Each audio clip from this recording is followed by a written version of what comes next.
युवक की पिटाई को लेकर सुर्खियों में आए आरपीएफ स्टाफ में आज उस वक्त अफरा तफरी मच गई जब मीडिया में खबर आने के बाद जयपुर डिवीजन के सहायक कमांडर इस मामले की जांच के लिए रेवाड़ी रेलवे स्टेशन पहुंचे। यहां पहुंचकर उन्होंने इस मामले में स्थानीय अधिकारियों से बात की और स्टेशन पर काम करने वाले वेंडरों से भी मुलाकात की।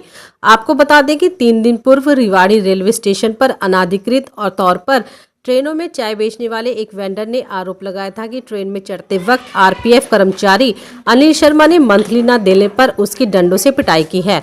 इस दौरान आई चोटों के कारण उसे ट्रॉमा सेंटर में भर्ती भी कराया गया था।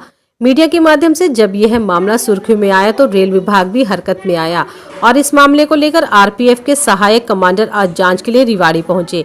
इस दौरान उन्होंने पत्रकारों से बातचीत में बताया कि मामले की गहनता से जांच की जा रही है। जांच के बाद जो भी दोषी होगा उस पर कार्रवाई अमल में लाई जाएगी।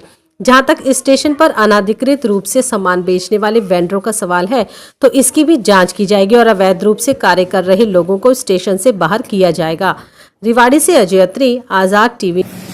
ये रेवाड़ी स्टेशन पे आरपीएफ स्टाफ ने वेंडर को पीट करके पर वेंडर से 200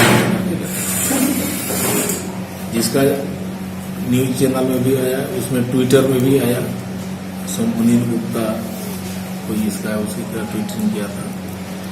तो इसका सत्यता को जानकारी करने के लिए हम लोग का जो सीनियर डीसी जो डिविजनल आरपीएफ का डिविजनल सिक्योरिटी कमिश्नर साहब हैं, उन्होंने उसका बाद में इसको रिव्यू कर दिया। इसको एक्शन दिया जा रहा है और उस इंक्वायरी में हमको नॉमिनेट किया गया। सर जिस तरीके इसको जब तक इंक्वायरी फाइनली नहीं किया जाएगा तो इसको हम लोग बोला नहीं जा सकता एक्चुअली वो रियलिटी क्या है।